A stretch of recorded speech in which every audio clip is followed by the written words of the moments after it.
კოლექტიური დასავლეთის და ამ შემთხვევაში ევროკავშირის ზეწოლები საქართველოზე და ქართულ სახელმწიფოზე და საქართველოს ხელისუფლებაზე, ასე ვთქვათ, ერთგვარ არ ვიცი რამდენად კულმინაციას უახლოვდება, მაგრამ ყოველ შემთხვევაში რაც მოსალოდნელი იყო და რაზეც ჩვენ არაერთხელ გვისაუბრია, რომ ადრე თუ გვიან დადგება ამ ვიზოს საკითხი, იმიტომ რომ ეს ერთ-ერთი ბერკეტია მათ ამ პოლიტიკურ არსენალში, რითაც შეიძლება აქ ვითარება და ამ ძიმონ და მათ შორის ხელისუფლება შეუქმნა ძალიან დიდი, ასე ვთქვათ, პრესინგი პოლიტიკურად, ამას ადრე თუ გვიან გამოიყენებდნენ, ეს ნელ-ნელა მწიფდებოდა ოქტომბრის არჩევნების შემდგომ და ახლა როგორც ჩანს ნელ-ნელა ეს საკითხი დგება. ჩვენ ნახეთ, რომ ქართულ ოცნებას მისცეს ერთგვარი სამოქმედო გეგმა, ულტიმატუმი, მოდი ესე ვთქვათ, ევროკავშირმა და ვადა არის აგვისტომდე, ცხადია რომ ეს არჩევნებამდე უნდა მოესწროს. დაახლოებით თვენახევარი არის მიცემული, თუ ამ ვადებში ეს ყველაფერი არ შესრულდა, მაშინ საქართველოს 2017 წელს ამოქმედებული ეს ვიზო მიმოსვლა არათუ გადაიხედება, აქამდე იყო ეგეთი ტექსტები, რომ გადაიხედოს. ახლა გადახედვაზე არ არის საუბარი, ახლა პირდაპირ საუბარია, რომ შეჩერდება უბრალოდ და აღარ გვექნება ეს ვიზო. მოდი ამ შინაარსზე ვისაუბროთ, დასავლეთი რას გვეუბნება ამით. აქ სხვადასხვა ნაწილებად უნდა გაიყოს, რას ნიშნავს ეს ხალხისთვის, ჩვენთვის. რას ნიშნავს სახელმწიფოსთვის, სახელმწიფო და ხალხი პრინციპში ერთ კონტექსტში შეიძლება და რას ნიშნავს პოლიტიკური ხელმძღვანელობისთვის, რომლის პოლიტიკამაც დააყენა რეალურად ეს საკითხი, ხო? მოდი ეს შევაფასოთ, ჯერ მათი მხრიდან ეს რა გზავნილია, რაზე მიდის ამით რეალურად დასავლეთი და რამდენად მზად ხვდება ამას საქართველო. ფაქტია, რომ ევროპიდან არის მთელი რიგი განცხადებების დონეზე, ასევე არა მარტო ევროპიდან, ამერიკიდან განცხადებები, შეფასებები უკვე გამოცხადებულია საქართველოს არადემოკრატიულ, ეგრეთ წოდებულ არადემოკრატიულ და ანტიდასავლურ ქვეყანად. და მთელი რიგი რაღაც განცხადებები გააჟღერეს მათ, რომელიც მოასწავებდა ამ მდგომარეობას, რომ აი უვიზო რეჟიმსაც გააუქმებდნენ რაღაც ეტაპზე, იმიტომ რომ უკვე არანაირ ლოგიკაში არ ჯდება საქართველოს როცა არ ითვალისწინებს დასავლეთის მოთხოვნებს, რა მოთხოვნაც ჰქონდა დასავლეთის არჩევნებთან მიმართებაში, ის რომ მრავალპარტიული სისტემა მის დაკვეთა ქონა არჩევნებზე ევროპას და ამერიკას, ეგ დაკვეთა არ შესრულდა. პრინციპში მრავალპარტიული იყო ის არჩევნები, უბრალოდ მათი მოთხოვნა იყო, რომ ხელისუფლებაში ყოფილიყვნენ წარმოადგენლები მათთვის, ანუ არამხოლოდ მონაწილეობა კი არ მიიღოთ, ანუ მათ თავიდან კოლექტიურ ოპოზიციას უნდა გაემართათ. ანუ მათ ეგრე დააყენეს საკითხი, თუ ესენი არ მოიგებენ, ესე იგი ამ არჩევნებს ლეგიტიმაცია არ აქვს. და მაგას არც მალავდნენ, არავინ არ მალავდა, საელჩოები, ევროპარლამენტარები, იგივე ხალხი, ვინც დღეს აქტიურობს საქართველოსთან მიმართებაში, მაშინ საკითხს აყენებდა ეგრე, რომ დაკვეთა იყო კოლექტიური ოპოზიციის გამარჯვება მთლიანობაში და მრავალპარტიული სისტემა. ანუ ბევრი პარტია შევიდა, ოპოზიცია ფლობს უმრავლესობას. ეგ იყო მათი დაკვეთა. ეგ დაკვეთა არ შესრულდა. ქართულმა ოცნებამ ყველა ენერგია გამოიყენა იმისთვის, რომ უმრავლესობა აეღო და ჩვენ მაშინ ვამბობდით მაგ პროგნოზს, რომ თუ ქართული ოცნება უმრავლესობას აიღებს, მაშინ მაგ პარლამენტს და ზოგადად არჩევნებს არალეგიტიმურად გამოაცხადებს ოპოზიცია და იქნება მცდელობა ესეთი მაიდანის ტიპის რევოლუციის, ხო? ეგ მცდელობა მოყვა, ჩვენ ყველამ ვიცით და უშედეგო აღმოჩნდა ეს ყველაფერი. და ეხლა ჩვენ ვხედავთ, რომ არანაირ ლოგიკაში აღარ ჩდება საქართველოსთან კარგი ურთიერთობის გაგრძელება დასავლეთის მხრიდან იმ ფონზე, როცა არც პირობა არ შეუსრულა საქართველოს მთავრობამ და საბოლოოდ მათი ეს ოპოზიცია პარლამენტის მიღმა დარჩა და ფორმატი აღარ ჩანს, რომელშიც დასავლეთმა შეიძლება კარგი ურთიერთობა გააგრძელოს. ამიტომ მე როგორც ამ საკითხს უყურებ, დასავლეთიდან ეს პროცესი, რაც ახლა ჩვენ ვადევნებთ თვალყურს, ეს არის გარკვეულწილად უკვე გადაწყვეტილი პროცესი, არის რა თქმა უნდა შანსი, რომ ეს შემოbrunდეს. თუმცა ეგ შემოbrunება არის დამოკიდებული შიდა სიტუაციაზე, აი მაგალითად, ეხლა თუ რაღაცა თვალსაზრისით შეიცვალა ვითარება და ოპოზიციამ კიდევ უფრო რაღაც დიდი ხელმოსაჭიდი მოიპოვა და მხარდაჭერა მოიპოვა, მაგ შემთხვევაში შეიძლება რაღაცა შემოbrunდეს, მაგრამ მე როგორც უყურებ ამ საკითხს, ეს არის უკვე გადაწყვეტილი მოცემულობა დასავლეთში საქართველოსთან თანმიმდევრული ურთიერთობის გაფუჭების პროცესი და დაშორების პოლიტიკა. ეს უვიზო მიმოსვლა არანაირ ლოგიკაში არ ჯდება, რომ გააგრძელონ მათ. ამიტომ საქართველოს ხელისუფლების წარმომადგენლების განცხადებებით ის რომ საქართველოს ოპოზიციის ტელევიზიები, ასევე პოლიტიკოსები მუდმივად მაგ საკითხით აპელირებენ, რომ ევროპა შეგვიჩერებს.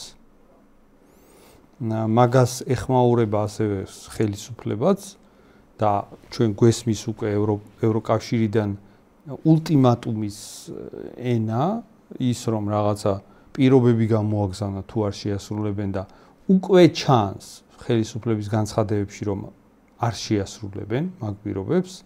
შესაბამისად უნდა ველოდოთ იმას, რომ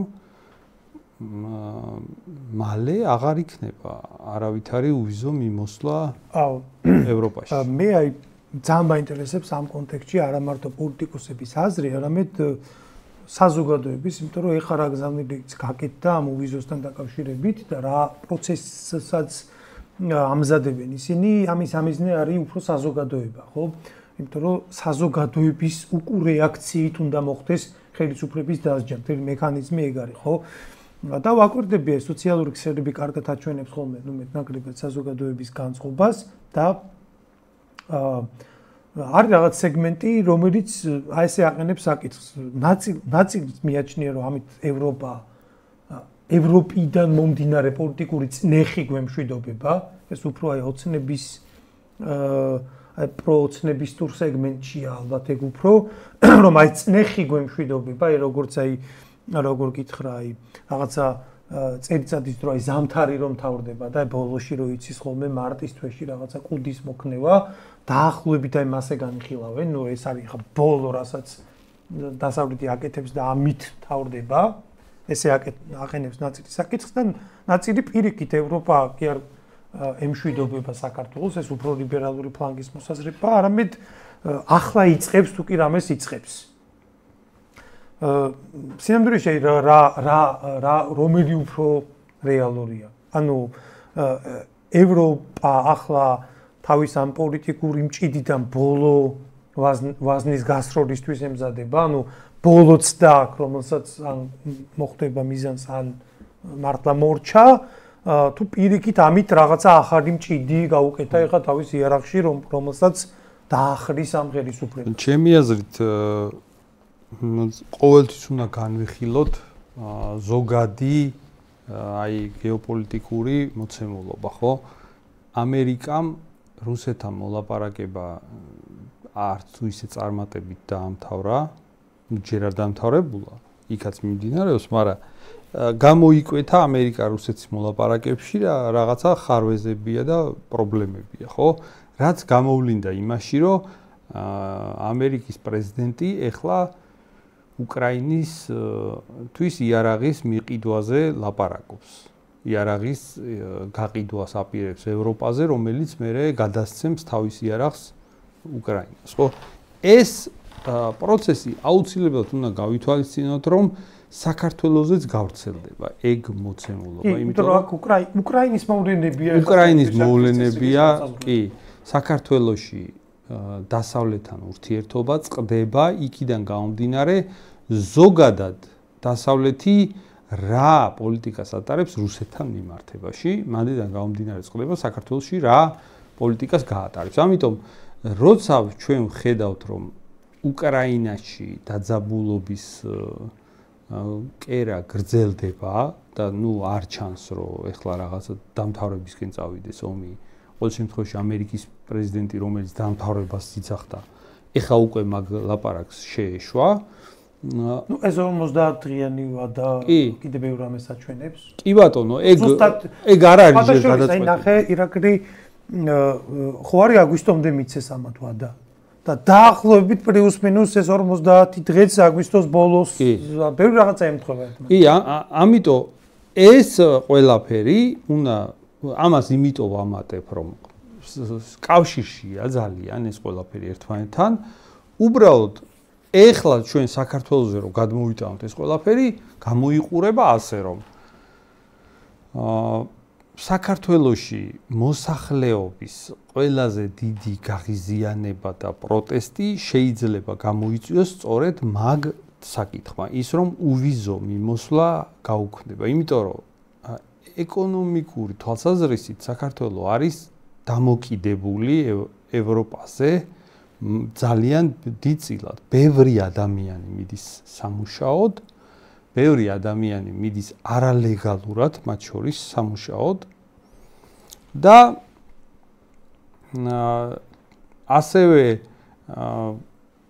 სამკურნალოთაც ბევრი ადამიანი დადის. ეგ არის, ანუ მთელი რიგი სფეროებია, რომელშიც საქართველოს მოსახლეობა ევროპაში უვიზო მიმოსვლას იყენებს. ამიტომ ეგ ყველაზე მეტად ეგ ფაქტორი დაარტყავს ჩვეულებრივ მოსახლეობას. ეგ არ დაარტყავს ახლა კონკრეტულად საქართველოს მთავრობის მაღალჩინოსნებს. მათთვის დიდი არაფერი არ შეიცვლება. ეკონომიკური კუთხით არ დაარტყავს. არ დაარტყავს. ხო, პოლიტიკურად დაარტყავს, იმიტომ რომ საქართველოს მოსახლეობაში ეგ იქნება ძალიან არაპოპულარული მოცემულობა და უნდა ვაღიაროთ, რომ საქართველოს მოსახლეობა არ ელოდება, რომ გაუქმდება უვიზო მიმოსვლა. საქართველოს მოსახლეობა თვითონ ხელისუფლებაც აღვივებს მაგას, რომ არ მგონია ეგ გააკეთონ. არსებობს ეგეთი ვარაუდი, მაგ აზრსაც გამოვრიცხავთ ჩვენს, რომ ეხლა შესაძლებელია რომ არ გააუქმონ, იმიტომ რომ ჩვენ რასაც დღემდე ვუყურებთ, დაძაბულობა, რომელიც ევროპიდან და ამერიკიდან საქართველოზე მოდის, ეს ის დაძაბულობა არ არის, რომელიც მათ შეუძლიათ რომ გააკეთონ, ანუ მათ გაცილებით უარესი ბერკეტების გააჩნია. პრინციპში საქართველოზე არც ყოფილან კონცენტრირებული ჯერობით. ანუ ჩვენ ახლა რასაც ხედავთ და რაზეც საუბრობთ, რომ მეტი შეუძლია თუ არა, მე მგონი საერთოდ არ უნდა დადგეს ეგ საკითხი, იმიტომ რომ მათ არც უცდიათ რეალურად რაღაცა ერთეული იუკნევიჩიანი და კუბილიუსი ეგ სხვა თემაა, მაგრამ ამერიკის პრეზიდენტი ჯერ საერთოდ არც დაინტერესებულა საქართველოს. ამიტომ შეიძლება ვიღაც ქართულ ოცნებაში ეგ მოლოდინი კონდეს და ეგ არ არის გამოსარიცხი ვარიანტი, რომ შეიძლება ვიღაცას თვლიდეს არ დაგვიძაბავენ და საერთოდ არ მოგვაქცევენ ყურადღებას და ამიტომ არც უვიზოს მოგვიხსნიან, არც რამე უკეთეს პირობას შემოგთავაზებენ, საერთოდ არაფერს არ გააკეთებენ. შეიძლება ასეთი წარმოდგენა ვიღაცას მართლა ჯერათ მაგას რომ ამბობენ, თუ შეიძლება ეს მომენტიც იყოს, რომ მათ გონიათ, რომ მასეთ შემთხვევაში მთლიანად კარგავს დასავლეთი საქართველოს და ამიტომ მაგაზე არ წავდნენ. საქართველოში სწამთ ქართულ ოცნებაში მათ მხარდამჭერებში და არა მარტო ბევრს სწამს, რომ საქართველოში თუ გააუქმებს უვიზო მიმოსვლას, პროტესტი არ იქნება საკმარისი იმისთვის, რომ აქ ხელისუფლება შეიცვალოს, ანუ მაიდანი რომ მოხდეს, იმიტომ რომ ოპოზიცია ძალიან ძალადაკარგულია და უნაროა საქართველოში თან აჩვენა ამ ოპოზიციამ რომ არაფრის მაგნისი არ არის შესაბამისად ასეთ უსაფრთხოების გარანტიას ხედავენ სავარაუდოდ ქართულ ოცნებაში რომ ისინი თვლიან ევროპა არ გადადგავს მაგ ნაბიჯს იმიტომ რომ არ მოიჭრის საქართველოსთან ურთიერთობის ბერკეტებს მაგრამ ეგ არ არის მთლად ლოგიკური დასკვნა იმიტომ რომ საქმე იმაშია რომ თუ ევროპა ვერაფერ ხეირს ვერ იღებს საქართველოსგან რა პირობებსაც უყენებს საქართველოს თუ საქართველოსგან იმ პირობებს არ იღებს მაშინ ევროპასთვის დიდი ფასი არ აქვს საქართველოს მნიშვნელობა დასავლეთისთვის გამოიყურება ასე რუსეთთან ურთიერთობის დაძაბვა ეგ მაგაში მდგომარეობს საქართველოს მნიშვნელობა